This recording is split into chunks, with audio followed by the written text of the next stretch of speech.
क्या आपने कभी सोचा है कि ब्रह्म मुहूर्त में जागने से आपके जीवन में चमत्कार हो सकते हैं? क्या आप जानते हैं कि यह समय ब्रह्मांड की सबसे शक्तिशाली ऊर्जा से जुड़ा होता है? यदि आप लगातार 7 दिन तक सुबह 3 से 6 बजे के बीच उठकर एक विशेष साधना करें, तो आपके जीवन में ऐसा बदलाव आ सकता है जिसकी आपने कल्पना भी नहीं की होगी। आज हम आपको एक अद्भुत रहस्य बताने जा रहे हैं जो हजारों साल पुरानी ग्रंथों में छिपा हुआ है। ये वही रहस्य है जिसे आर्षि मुनियों ने अपनाया था और जिसके बल पर उन्होंने चमत्कारी शक्तियां प्राप्त की थीं। ब्रह्म मुहूर्त केवल एक समय है नहीं, यह जीवन का सबसे बड़ा रहस्य है। क्या आपने कभी सोचा है कि क्यों आर्षि मुनि, योगी और स्वयं भगवान विष्णु इस समय को इतना महत्वपूर्ण मानते थे? आज मैं आपको एक ऐसी रहस्यमयी कथा सुनाने जा रहा हूं जिसे सुनने के बाद आपकी आंखें खुल जाएंगी, आपका मन जाग उठेगा और आपके भीतर नई ऊर्जा का संचार होगा। यह सिर्फ एक कथा नहीं, बल्कि एक ऐसा गुप्त ज्ञान है जिसे समझने के बाद आपका जीवन पहले जैसा नहीं रहेगा। आपने सुना होगा कि ब्रह्म मुहूर्त में जागने से बुद्धि तेज होती है, शरीर स्वस्थ रहता है और सफलता स्वतः प्राप्त होती है। लेकिन क्या आपने कभी सोचा कि इस समय में ध्यान करने से आपको अपने पूर्व जन्मों की झलक मिल सकती है? क्या आपने कभी कल्पना की है कि यदि आप इस रहस्य को समझ लें तो आप अपने भविष्य को देख सकते हैं और अपने भाग्य को स्वयं बदल सकते हैं? आज मैं आपको एक ऐसी दिव्य कथा सुनाने जा रहा हूं जिसमें एक राजा ने 7 रात्रियों तक ब्रह्म मुहूर्त में जागकर ऐसे अनुभव किए जो साधारण मनुष्य के लिए संभव ही नहीं है। यह कोई साधारण कथा नहीं है, यह वह गूढ़ रहस्य है जिसे स्वयं भगवान विष्णु ने नारद मुनि को बताया था। इसमें काल चक्र का रहस्य छुपा है, पूर्व जन्मों की गाथा समाहित है, मृत्यु का गूढ़ ज्ञान समाया हुआ है और वह परम सत्य भी जिसे केवल कुछ गिने चुने ज्ञानी ही समझ पाए हैं। यदि आप इस कथा को ध्यान से सुनेंगे तो हो सकता है कि आपको भी वह गूढ़ ज्ञान प्राप्त हो जाए जो जीवन और मृत्यु के बंधनों से मुक्त कर सकता है। लेकिन याद रखें, यह कोई साधारण कथा नहीं है, यह जीवन को बदलने वाला अनुभव है। इसलिए इसे अधूरा मत छोड़िए, इसे अंत तक सुनिए, क्योंकि अंत में आपको वह रहस्य मिलेगा जो हजारों ग्रंथों को पढ़ने के बाद भी नहीं मिलता। तो आइए अब इस दिव्य कथा की ओर बढ़ते हैं और ब्रह्म मुहूर्त के सबसे बड़े रहस्य को समझते हैं। एक दिन सत्यलोक के दिव्य वातावरण में नारद मुनि भगवान विष्णु के समक्ष उपस्थित हुए। उनकी वीणा से मधुर ध्वनि निकल रही थी, लेकिन उनके हृदय में एक गहरी जिज्ञासा थी। उन्होंने भगवान विष्णु के चरणों में प्रणाम किया और बोले, हे प्रभु, मैंने अनेक वेदों, शास्त्रों और पुराणों का अध्ययन किया है, किंतु मेरे मन में एक प्रश्न बार बार उठता है। जब मैं पृथ्वी लोक पर जाता हूँ तो देखता हूँ कि कुछ मनुष्य अद्भुत तेज और दिव्यता से संपन्न होते हैं। उनका मन शांत रहता है, शरीर स्वस्थ रहता है और बुद्धि विलक्षण होती है। वहीं कुछ अन्य लोग दुख, आलस्य और अशांति में डूबे रहते हैं। इसका कारण क्या है? क्या यह जागरण के समय से जुड़ा है? क्या ब्रह्मांड की कोई विशेष ऊर्जा है जो किसी खास समय में प्रभावी होती है? भगवान विष्णु ने मंद मुस्कान के साथ उत्तर दिया, हे नारद, तुमने बहुत ही गूढ़ प्रश्न किया है। यह रहस्य साधारण नहीं बल्कि अति महत्वपूर्ण है। इसका उत्तर ब्रह्म मुहूर्त में छुपा हुआ है। यह वह समय है जब ब्रह्मांड की समस्त सकारात्मक ऊर्जा पृथ्वी पर प्रवाहित होती है। यह मुहूर्त देवताओं, ऋषियों और सिद्ध पुरुषों का प्रिय समय है। जो इस समय जागता है वह ब्रह्मांड की दिव्यता को अपने भीतर समाहित कर सकता है। नारद मुनि ने पुनः प्रश्न किया, हे प्रभु, यदि ब्रह्म मुहूर्त इतना शक्तिशाली है तो कृपया मुझे एक ऐसी कथा सुनाइए जिससे इसका वास्तविक प्रभाव स्पष्ट हो सके। भगवान विष्णु बोले, हे नारद, ध्यानपूर्वक सुनो। मैं तुम्हें एक अत्यंत प्राचीन कथा सुनाने जा रहा हूं जिसे सुनकर तुम स्वयं ब्रह्म मुहूर्त की महिमा को अनुभव कर सकोगे। यह कथा एक ऐसे राजा की है जिसने ब्रह्म मुहूर्त के प्रभाव से जन्म मरण के बंधनों को पार कर लिया। बहुत समय पहले की बात है। पृथ्वी लोक पर सौम्यनगर नामक एक समृद्ध राज्य था। इस राज्य के राजा चंद्रकेतु थे। वे पराक्रमी, धर्मपरायण और विद्वान थे। उनकी प्रजा उनसे अत्यंत प्रेम करती थी क्योंकि वे केवल एक महान योद्धा ही नहीं बल्कि संतों और ऋषियों का सम्मान करने वाले भी थे। किंतु एक समस्या थी, राजा का मन सदैव अशांत रहता था। अत्यधिक वैभव, शक्ति और भोग संपदा होने के बावजूद उन्हें शांति नहीं मिलती थी। राजमहल में किसी भी प्रकार के सुख सुविधा की कमी नहीं थी, लेकिन जब भी वे रात्रि में सोते तो उन्हें विचित्र स्वप्न आते। कभी वे देखते कि वे एक अंधकारमय गुफा में कैद हैं, तो कभी कोई अदृश्य शक्ति उन्हें पुकारती, किंतु वे उसे देख नहीं पाते।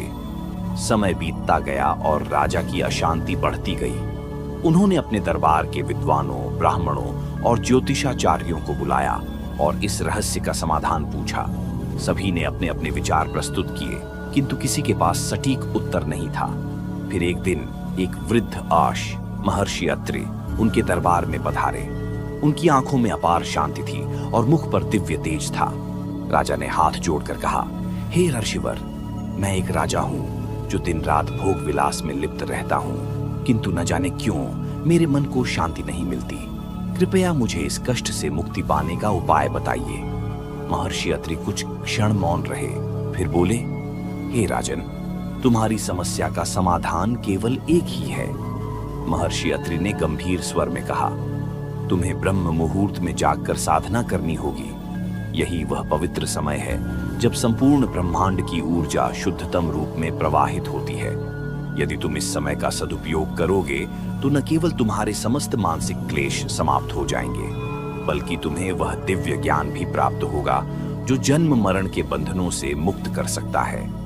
राजा चंद्रकेतु यह सुनकर चौंक गए। उन्होंने पहले कभी इस विषय में इतना गहरा चिंतन नहीं किया था। वे जिज्ञासा से भर उठे और महर्षि अत्रि से पूछा, हे ऋषिवर, क्या मात्र ब्रह्म मुहूर्त में जागने से ही मेरी समस्या का समाधान हो सकता है?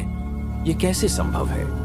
महर्षि अत्रि मंद मंद मुस्कुराए और बोले, राजन, संसार में प्रत्येक घटना का एक निश्चित समय होता है। जैसे सूर्य के उदय से पहले आकाश में हल्की लालिमा प्रकट होती है, वैसे ही आत्मा के जागरण का भी एक विशेष समय होता है।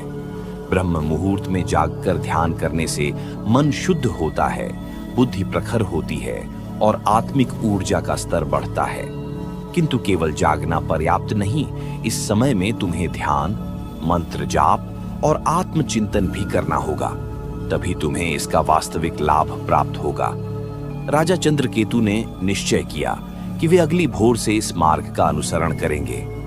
अगले दिन जब समूचा महल गहरी निद्रा में था, राजा धीरे से अपने शयन कक्ष से उठे। उन्होंने देखा कि आकाश में हल्की चांदनी फैली थी, ठंडी हवाएं चल रही थीं और वातावरण में एक अनोखी शांति थी। उन्होंने स्नान किया और एक शांत स्थान पर बैठकर ध्यान की अवस्था में चले गए। शुरुआत में उनका मन इधर उधर भटकने लगा। कभी उन्हें राज्य की चिंताएं सताने लगीं, तो कभी आलस्य और नींद के कारण ध्यान भंग होने लगा। परंतु वे हार मानने वाले नहीं थे। उन्होंने महर्षि अत्रि द्वारा दिया गया विशेष मंत्र जपना प्रारंभ किया। नमो भगवते वासुदेवाय नमः। मंत्र जाप करते करते कुछ ही क्षणों में उन्होंने अपने भीतर एक दिव्य शांति का अनुभव किया। उनका चित्त धीरे धीरे स्थिर होने लगा। जैसे जैसे वे मंत्र दोहराते गए, उनका मन हल्का होता गया और उन्हें लगा जैसे कोई अदृश्य शक्ति उन्हें स्नेहपूर्वक आलिंगन कर रही हो। जब वे ध्यान से बाहर आए तो उन्होंने अनुभव किया कि उनका मन अत्यंत शांत और हल्का हो चुका था। राजा चंद्रकेतु इस अनुभूति से अत्यंत प्रसन्न हुए। उन्होंने निश्चय किया कि वे प्रतिदिन ब्रह्म मुहूर्त में जागकर इस साधना को करेंगे। जब उन्होंने महर्षि अत्रि को अपने अनुभव के बारे में बताया तो महर्षि मुस्कुराए और बोले, राजन, यह तो बस आरंभ है। यदि तुम इसी प्रकार निरंतर ब्रह्म मुहूर्त में जागकर ध्यान करते रहोगे तो शीघ्र ही तुम्हें दिव्य रहस्यों की अनुभूति होने लगेगी। राजा आश्चर्यचकित हो उठे। उन्होंने जिज्ञासा से पूछा, हे ऋषिवर, ये दिव्य रहस्य क्या है? क्या मैं उन्हें समझ सकता हूँ? महर्षि अत्रि ने गहरी सांस ली और बोले, इसका उत्तर मैं तुम्हें अगले कुछ दिनों में दूंगा, किंतु पहले तुम्हें 7 रात्रियां लगातार ब्रह्म मुहूर्त में जागकर ध्यान करना होगा। यदि तुम इस साधना में सफल रहे तो तुम्हें वह ज्ञान प्राप्त होगा जो संसार के लिए दुर्लभ है।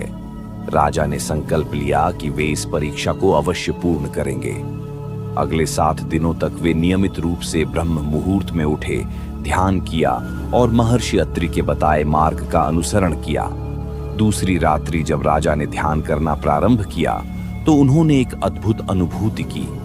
पहले तो मन में अनेक विचार उठे, राज्य की सुरक्षा, प्रजा का कल्याण, भविष्य की योजनाएं। किंतु जैसे ही उन्होंने अपनी दृष्टि को स्थिर किया और महर्षि अत्रि द्वारा दिया गया मंत्र दोहराने लगे, नमो भगवते वासुदेवाय नमः, वैसे ही उनके भीतर एक गहरी शांति का संचार होने लगा। अचानक उन्हें अनुभव हुआ कि वे अपने शरीर से परे जा रहे हैं। उन्होंने एक विशाल प्रकाशमय चक्र को अपने समक्ष घूमते हुए देखा। वह चक्र निरंतर गतिमान था, कभी तेज कभी मंद। उसी क्षण उन्हें एक दिव्य स्वर सुनाई दिया, हे राजन, जो तुम देख रहे हो वह काल चक्र है। ब्रह्म मुहूर्त में ध्यान करने से साधक को काल का बोध होने लगता है। वही काल जो जन्म मरण और पुनर्जन्म के चक्र को निर्धारित करता है। यदि तुम इस साधना को 7 दिनों तक निरंतर करते रहे तो तुम्हें काल के रहस्यों की अनुभूति होगी। राजा चौंक कर ध्यान से बाहर आ गए। उनकी सांसें तेज चल रही थीं, किंतु मन अत्यंत हल्का था। यह एक अद्भुत अनुभव था जिसे उन्होंने पहले कभी नहीं महसूस किया था। तीसरी रात्रि जब वे ध्यान में बैठे तो इस बार वे सहज रूप से समाधि की अवस्था में चले गए। कुछ ही क्षणों में उन्होंने स्वयं को किसी अन्य स्थान पर पाया। वे किसी भव्य महल में खड़े थे, पर यह उनका अपना महल नहीं था। चारों ओर दिव्य वस्त्रों से सुसज्जित लोग खड़े थे। वे राजा को राजन कहकर संबोधित कर रहे थे, किंतु यह सौम्य नगर नहीं था। तभी एक वृद्ध ब्राह्मण उनके समक्ष आए और बोले, राजन, क्या आप अपने पूर्व जन्म को पहचानते हैं? राजा चंद्रकेतु स्तब्ध रह गए। उन्होंने चारों ओर देखा और उन्हें आभास हुआ कि यह कोई और समय, कोई और जन्म है। तभी वही दिव्य स्वर पुनः गूंजा, ब्रह्म मुहूर्त में साधना करने से साधक को अपने पूर्व जन्मों की स्मृति प्राप्त हो सकती है। जो साधक इस मुहूर्त में जागकर ध्यान करता है वह जीवन के गूढ़ रहस्यों को समझने में सक्षम हो जाता है। राजा का पूरा शरीर रोमांचित हो उठा। जब वे ध्यान से बाहर आए तो उनकी आंखें आश्चर्य से भरी हुई थीं। क्या सचमुच ब्रह्म मुहूर्त इतना शक्तिशाली हो सकता है? क्या सच में इस समय में जागकर साधना करने से मनुष्य को अपने पूर्व जन्मों की स्मृति प्राप्त हो सकती है? क्या वास्तव में काल के रहस्यों को समझा जा सकता है? उसे यह जानने की तीव्र इच्छा हुई कि अगले दिन की साधना में उसे और क्या अनुभव होगा। चौथी रात राजा ने जैसे ही ध्यान करना शुरू किया, उसे अपने हृदय में एक दिव्य प्रकाश का अनुभव हुआ। यह प्रकाश अत्यंत कोमल किंतु असीम ऊर्जा से भरा हुआ था। तभी एक गूंजता हुआ स्वर सुनाई दिया, हे राजन, यह प्रकाश तुम्हारी आत्मा का वास्तविक स्वरूप है। मनुष्य अपने शरीर को ही सत्य मानकर चलता है, किंतु आत्मा ही उसका वास्तविक अस्तित्व है। ब्रह्म मुहूर्त में साधना करने से आत्मा का बोध होता है। राजा का हृदय श्रद्धा से भर गया। उसने कभी नहीं सोचा था कि आत्मा का बोध इतना स्पष्ट रूप से संभव हो सकता है। मनुष्य अपने शरीर को ही सत्य मानकर चलता है, किंतु आत्मा ही उसका वास्तविक अस्तित्व है। ब्रह्म मुहूर्त में साधना करने से आत्मा का बोध होता है। राजा का हृदय श्रद्धा से भर गया। उसने कभी नहीं सोचा था कि आत्मा का बोध इतना स्पष्ट रूप से संभव हो सकता है। मनुष्य अपने शरीर को ही सत्य मानकर चलता है, किंतु आत्मा ही उसका वास्तविक अस्तित्व है। ब्रह्म मुहूर्त में साधना करने से आत्मा का बोध होता है। राजा का हृदय श्रद्धा से भर गया। उसने कभी नहीं सोचा था कि आत्मा का बोध इतना स्पष्ट रूप से संभव हो सकता है। 5वीं रात राजा ध्यान में बैठते ही किसी अन्य स्थान पर पहुंच गया। वहां उसने अपने ही नगर को देखा, किंतु यह नगर वर्तमान से भिन्न था। नगर के द्वार पर एक विशाल सेना खड़ी थी। सैनिक अस्त्र शस्त्रों से सुसज्जित थे और आक्रमण की तैयारी कर रहे थे। राजा भयभीत हो उठा। यह क्या हो रहा है? यह दृश्य मेरे नगर का है, किंतु यह समय तो अभी आया नहीं। तभी एक दिव्य उत्तर मिला, हे राजन, ब्रह्म मुहूर्त में ध्यान करने से मनुष्य को भविष्य के संकेत प्राप्त होते हैं। यदि तुम इस साधना को जारी रखोगे तो तुम आने वाले समय की घटनाओं को पहले ही देख सकोगे और निर्णय ले सकोगे। राजा स्तब्ध था। क्या यह भविष्य का संकेत था? छठी रात ध्यान के मध्य राजा ने एक अंधकारमयी गुफा देखी। गुफा के भीतर वह स्वयं खड़ा था और उसके समक्ष यमदूत उपस्थित थे। हे राजन, देखो, मृत्यु कैसी होती है। मनुष्य इसे एक अंत समझता है, किंतु यह एक नया आरंभ है। जो साधक ब्रह्म मुहूर्त में ध्यान करता है वह मृत्यु के भय से मुक्त हो जाता है। राजा ने देखा कि कैसे आत्म शरीर छोड़कर एक दिव्य लोक में प्रवेश कर रही थी। यह एक रहस्यमयी अनुभव था। 7वीं रात जब राजा ध्यान में बैठा तो उसने एक विशाल आकाशीय मंडल देखा। उसमें भगवान विष्णु स्वयं विराजमान थे।